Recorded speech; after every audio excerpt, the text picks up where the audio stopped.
नमस्कार साथियों, स्वागत है आपका आज के नए सेट दर्शक से। तो दोस्तों, आज हम प्रैक्टिस सेट लगाने जा रहे हैं जीएस का, जीके का। तो ये बहुत ही ज़्यादा इंपॉर्टेंट है और जितने भी एग्ज़ाम हो रहे हैं तो एग्ज़ाम से पहले इसको देख कर जाइए, तो बहुत ज़्यादा फ़ायदा मिलने वाला है। और ये सारे वही क्वेश्चन हैं जो पिछले एग्जामों में पूछे गए हैं, एसएससी ने बहुत बार पूछा है, बाकी जितने भी स्टेट एग्ज़ाम हुए, वनडे एग्ज़ाम, उसमें पूछे गए हैं। तो चलिए जल्दी शुरू करते हैं। क्वेश्चन नंबर 1 क्या कहता है कि निम्नलिखित में से सर्वाधिक उपलब्ध संक्रमण धातु कौन सी है। तो सर्वाधिक उपलब्ध जो संक्रमण धातु कौन सी है, लोहा है, तांबा है, जस्ता या निकेल है। जल्दी से बताएंगे। तो सबसे ज़्यादा संक्रमण जो धातु है इनमें से वो है लोहा। ठीक है, इसको ध्यान रखेंगे। मन का 20 राइट आंसर।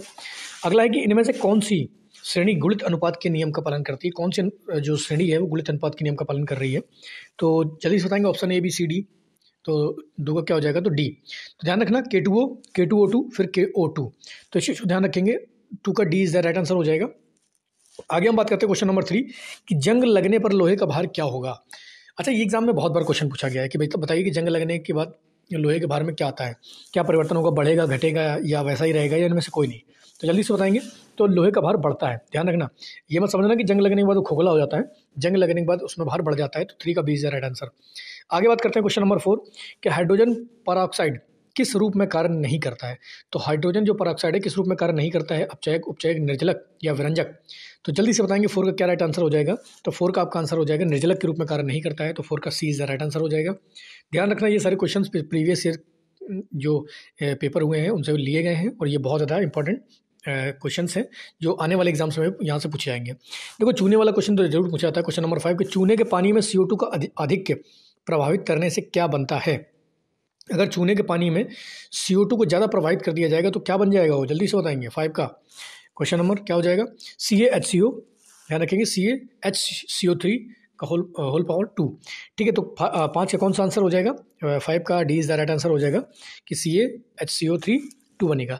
तो इसको ध्यान रखेंगे आप लोग कि 5 का D is the right answer. ये एग्जाम में पूछा गया है। निम्नलिखित में कौन सा ब्रांस्टेल अम्ल और क्षार दोनों ही रूपों में कार्य करता है। ब्रांस्टेड अम्ल और क्षार के रूप में दोनों ही रूप में कार्य करता है। तो H2CO3, HCO3, CO2 या CO3। तो 6 का राइट आंसर क्या होगा, तो HCO3 is the right answer हो जाएगा। इसको ध्यान रखना, याद कर लो इसको। तो HCO3, 6 का B is the right answer हो जाएगा। आगे बात करते हैं क्वेश्चन नंबर 7 की कि पौधों के पुष्पन के लिए निम्नलिखित में से किसकी आवश्यकता होती है। तो पौधों में जो पुष्प निकलते हैं उसके लिए किस चीज़ की आवश्यकता ज़्यादा होती है हमें, नाइट्रोजन की, फास्फोरस की, गंधक की या पोटेशियम की। तो 7 का जल्दी बताएंगे क्या होगा राइट आंसर, तो फास्फोरस की। कि पौधों के अंदर, ध्यान रखना, इंफॉर्मेटिव क्वेश्चन है कि पौधों में जो पुष्प होते हैं उसके लिए हमें फास्फोरस की आवश्यकता पड़ती है। अगर फास्फोरस की कमी हो जाती है तो पौधे में फूल निकलना बंद हो जाते हैं। आगे हम बात करते हैं क्वेश्चन नंबर 8 कि विभिन्न परमाणु भार, तुल्यांकी भार और अणुभार वाला तत्व कौन सा है। विभिन्न परमाणु भार, तुल्यांकी भार और अणुभार वाला तत्व कौन सा है। पोटेशियम, कार्बन, ऑक्सीजन या नियोन। तो 8 का जल्दी से बताएंगे क्या हो जाएगा। और 8 का B is the right answer हो जाएगा कार्बन। यहाँ पर कार्बन की बात कर रहे हैं। परमाणु भार, तुल्यांकी भार और अणुभार वाला तत्व कौन सा है, और इसके तीनों भार अलग अलग पाए जाते हैं। तो carbon is the right answer. Question number 9 बोल रहा है मानव शरीर में ऊर्जा प्राप्ति हेतु सर्वप्रथम किसका प्रयोग किया जाता है। तो मानव शरीर में जब ऊर्जा का प्राप्ति के लिए सबसे पहले किसका प्रयोग करते हैं, वसा। जो वसा संचित होता है, प्रोटीन संचित होता है, या विटामिन या ग्लाइकोजन। तो मानव शरीर किसका सबसे पहले प्रयोग करता है, तो ग्लाइकोजन का सबसे पहले प्रयोग करता है। तो 9 का D is the right answer हो जाएगा। आपको ध्यान रखना कि ग्लाइकोजन का उपयोग हमारा शरीर पहले करता है ऊर्जा प्राप्ति के लिए। आगे बात करते हैं कि निम्नलिखित में से कौन सा सिंधु घाटी सभ्यता को अन्य तत्कालीन पश्चिम एशियाई सभ्यताओं से अलग करता है। तो सिंधु घाटी सभ्यता और जो पश्चिम एशियाई सभ्यताएं थी उनको अलग करने का जो एक तत्कालीन जो कारण था वो क्या था कि चित्रलिपि, सूती वस्त्र, रंग जमाने की कला या चाक का प्रयोग। कौन सी चीज़ विभिन्न हुआ करती थी, तो रंग जमाने की कला। तो ध्यान रखेंगे 10 का सी इज द राइट आंसर हो जाएगा कि रंग जमाने की जो कला थी वो सिंधु घाटी सभ्यता और पश्चिमी एशियाई सभ्यताओं की बिल्कुल डिफरेंट थी। तो इसलिए इन दोनों में हम विभेद कर सकते हैं। आगे हम बात करते हैं भारत में पूर्णतः संगमरमर का बना हुआ प्रथम मुगल स्मारक कौन सा था। तो भारत में जो पूरी तरीके से बना हुआ प्रथम मुगल स्मारक था वो कौन सा था। 11 का जल्दी बताएंगे क्या हो जाएगा। ताजमहल, बाबर की कब्र, एतमादुल्ला का मकबरा या शेर शाह की कब्र। जल्दी से बताएंगे 11 का राइट आंसर, तो एतमादुल्ला का मकबरा। जो पहला पूरी तरीके से संगमरमर से बना था वो क्या था, एतमादुल्ला का मकबरा। एतमादुल्ला का मकबरा की कब्र जो है ना वो। तो 11 का सी इज द राइट आंसर हो जाएगा। 12 के बारे में बात करते हैं। विजयनगर साम्राज्य के जो प्रांतों को क्या कहते थे। तो ये भी एग्जाम में बहुत बार क्वेश्चन पूछा गया कि विजयनगर साम्राज्य के जो प्रांत थे उन्हें क्या कहते थे, मंडल, नाडस, सीम या प्रांत। तो जल्दी से बताएंगे 12 का इज द राइट आंसर हो जाएगा। मंडल का कहते थे हम लोग। तो क्या कहते थे विजयनगर साम्राज्य के प्रांतों को, मंडल। आगे बात करते हैं क्वेश्चन नंबर 13 की, कि 1538 तक बहमनी राज्य कितने राज्यों में बढ़ चुका था। तो बहमनी साम्राज्य वहाँ से बहुत सारे वंश निकले थे। जल्दी से बताएंगे बहमनी राज्य कितने राज्यों में बढ़ चुका था। तो आप बताएंगे जल्दी से, 13 का क्या हो जाएगा 5। तो 5 राज्यों में बढ़ चुका था। तो कमेंट करके बताओ जरा कि कौन कौन से राज्यों में बढ़ चुका था। बहुत इंपॉर्टेंट टॉपिक है ये, बहमनी साम्राज्य से एग्जाम में क्वेश्चन बनता है। आगे बात करते हैं क्वेश्चन नंबर 14 की, कि निम्नलिखित में से किसने 1924 में वाइकोम सत्याग्रह, बहुत बार एग्जाम में पूछा गया ये वाइकोम सत्याग्रह, तो वाइकोम सत्याग्रह का नेतृत्व किसने किया था, जल्दी से बताएंगे। तो पीके मेनन, जो वाइकोम सत्याग्रह का नेतृत्व किया था 1924 में, वो किसने किया था, ये किया था पीके मेनन ने, पीके मेनन ने। तो इसको ध्यान रखें, 14 का सी इज द राइट आंसर। आगे बात करते हैं कि संयुक्त राष्ट्र संघ की सुरक्षा परिषद में अस्थायी सदस्य की संख्या कितनी है। तो स्थायी सबको पता है 5 होते हैं, तो अस्थायी कितने हैं 10। तो 15 का D is the right answer हो जाएगा हमारा। आगे बात करते हैं बजट क्या है। तो बजट एक योजना परिव्यय है, एक वार्षिक वित्तीय विवरण है, या एक संतुलन पत्र है, या अनुमानित व्यय है। तो जल्दी से बताएंगे क्या होता है बजट को, और क्या बोल सकते हैं। जो हमारे संविधान में इसका वर्णन किया गया है, वार्षिक वित्तीय विवरण। तो 16 का 20 द राइट आंसर हो जाएगा कि हमारा बजट क्या है, एक वार्षिक वित्तीय विवरण है कि कितना खर्चा है, खर्चा करेंगे आने वाले समय में कितना कितना कहाँ पर खर्चा होगा। आगे हम बात करते हैं कि 17 क्वेश्चन नंबर, भारतीय स्टेट बैंक के अनुशंसी बैंकों की संख्या कितनी है। तो जल्दी से बताएंगे 5, 7, 9, 11, तो 7 है। इसका हो जाएगा आपका 17 का 20 द राइट आंसर हो जाएगा 7। आगे क्वेश्चन नंबर 18 कहता है कि निम्नलिखित में से कौन सा संयुक्त राष्ट्र संघ का अंग नहीं है। तो इनमें से कौन सी चीज़ जो संयुक्त राष्ट्र संघ का अंग नहीं है, महासभा, अंतर्राष्ट्रीय न्यायालय, सुरक्षा परिषद, या अंतर्राष्ट्रीय मुद्रा कोष। तो 18 का बताएंगे जरा। तो ध्यान रखना कि महासभा है, अंतर्राष्ट्रीय न्यायालय है, इसका मुख्यालय कहाँ पर, अंतर्राष्ट्रीय न्यायालय का द हेग में। सुरक्षा परिषद भी अंतर्राष्ट्रीय मुद्रा कोष नहीं है, IMF नहीं है, ठीक है। IMF कहाँ से निकला हुआ, ब्रिटेन वुड जो सम्मेलन था वहाँ से निकला हुआ है। 3 चीज़ें निकली थी Britain would say, IMF, world bank और गेट। तो 18 का D is the right answer हो जाएगा, ठीक है। 19 का कि स्वेज नहर के कारण किन देशों के बीच की अधिकतम दूरी कम हो गई है।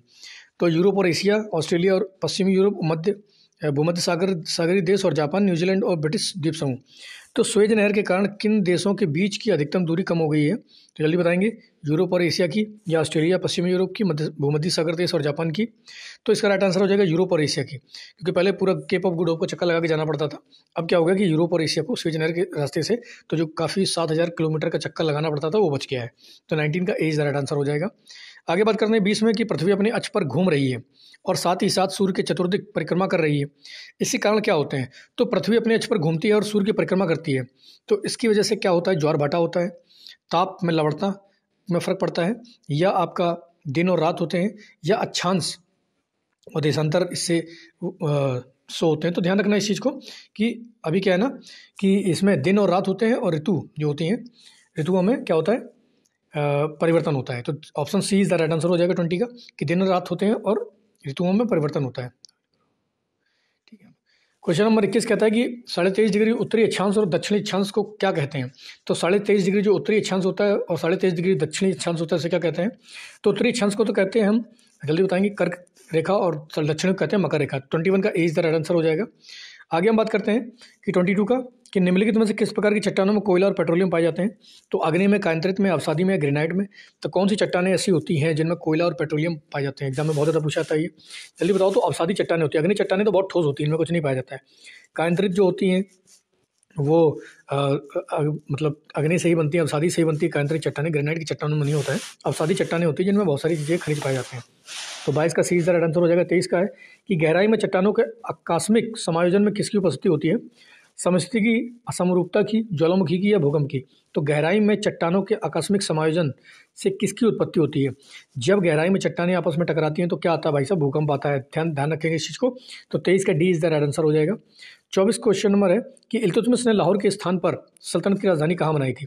तो अगर सही तरीके से देखा जाए तो दिल्ली को राजधानी बनाने वाला जो पहला गुलाम शासक था वो था इल्तुतमिश। तो क्या राजधानी बनाई थी इसने 24 का, जल्दी बताएंगे। D is the right answer हो जाएगा। तो दिल्ली को पहली बार सल्तनत की राजधानी किसने बनाई थी, इल्तुतमिश ने बनाई थी। 24 का D is the right answer हो जाएगा। 25 है कि उत्तरी गोलार्ध में अश्वक्षांश शांत क्षेत्र की ओर बहने वाली हवा को क्या कहते हैं। तो उत्तरी गोलार्ध में जो अश्वक्षांश है उसके शांत क्षेत्र की जो ओर बहने वाली हवा क्या कहते हैं, व्यापारिक हवा, जेट पवने, ध्रुवीय पवन, या पछुआ पवन। तो 25 का जल्दी बताएंगे, व्यापारिक पवने कहते हैं। तो ये भी बहुत बार एग्जाम में पूछा गया क्वेश्चन है कि उत्तरी गोलार्ध में जो अक्षांश है वहाँ पर बहने वाली हवा को व्यापारिक हवा कहते हैं। 26 नंबर क्वेश्चन है कि निम्नलिखित में से किस बंदरगाह पर कोई पेट्रोलियम रिफाइनरी नहीं है। तो कौन से बंदरगाह पर जो है पेट्रोलियम रिफाइनरी नहीं है। डायमंड हार्बर पर, मंगलोर पर, चेन्नई में या कोचीन में? तो जल्दी से बताएंगे 26 का क्या होगा। 26 का डायमंड हार्बर पर कोई भी पेट्रोलियम रिफाइनरी नहीं है। 26 का ए इज द राइट आंसर। आगे 27 की अंटार्कटिका स्टडी सेंटर कहाँ स्थित है? तो अंटार्कटिका का जो स्टडी सेंटर है वो कहाँ स्थित है भारत का? दिल्ली में, गोवा में, कर्नाटक या महाराष्ट्र में? तो 27 का क्या हो जाएगा? बी। तो गोवा में हमारा अंटार्कटिका स्टडी सेंटर स्थित है। आगे बात करते हैं निम्नलिखित में से वर्षा और तुषारपात और ओलावृष्टि नापने का यंत्र कौन सा है? किससे वर्षा का नाप होता है? ओलावृष्टि का और तुषारपात का नापन होता है। वर्षा मापी, अल्टीमीटर या वायु दाब लेखी या निद्रव दाब मापी? तो 28 का जल्दी से बताएंगे। ए इज द राइट आंसर हो जाएगा। 28 का ए इज द राइट आंसर हो जाएगा हमारा। ठीक है, वर्षा मापी से। देश का पहला सौर ऊर्जा संयंत्र कहाँ स्थापित किया गया है? तो देश का पहला सौर ऊर्जा संयंत्र कहाँ पर स्थापित किया गया था? मणिपुर में, अरुणाचल प्रदेश, हरियाणा या नागालैंड में? तो 29 का क्या आंसर हो जाएगा? सी इज द राइट आंसर हो जाएगा, हरियाणा में। देश का पहला सौर ऊर्जा संयंत्र कहाँ स्थापित किया गया था? हरियाणा में। अगला है कि क्वेश्चन नंबर 30 कि आंध्र प्रदेश में बहुतायत से कौन सा मूल मसाला उत्पादित होता है? तो आंध्र प्रदेश में सबसे ज़्यादा क्या पाया जाता है? अदरक है, लहसुन है, हल्दी है या प्याज है? तो जल्दी से बताएं क्या पाया जाता है। तो आंध्र प्रदेश में अधिकतर मात्रा किसकी होती है? हल्दी की। लेकिन एक हल्दी और इरोड हल्दी जिसको जीआई टैग मिला है तमिलनाडु की है। तो 30 का सी इज द राइट आंसर हो जाएगा। आगे हम बात करते हैं 31 नंबर कि किसी चुंबकीय क्षेत्र के क्षैतिज अवयव की तीव्रता का मान कितना होता है? तो 3.4 गॉस, 0.034 गॉस, 0.34 गॉस या 0.0034 गॉस? तो 31 का क्या हो जाएगा? 0.34 Gauss is the right answer. तो ये सारे क्वेश्चंस थे जो पिछले कई एग्जाम में पूछे गए हैं। आगामी एग्जाम में भी यहाँ से क्वेश्चन बनेंगे। बहुत सारे एग्जाम चल रहे हैं इस समय GD के, तो ध्यान रखना, इनको लगातार पढ़ो, लगातार रिवीजन करो। तो कल फिर हम एक नया सेट लाएंगे, तब तक के लिए जय हिंद।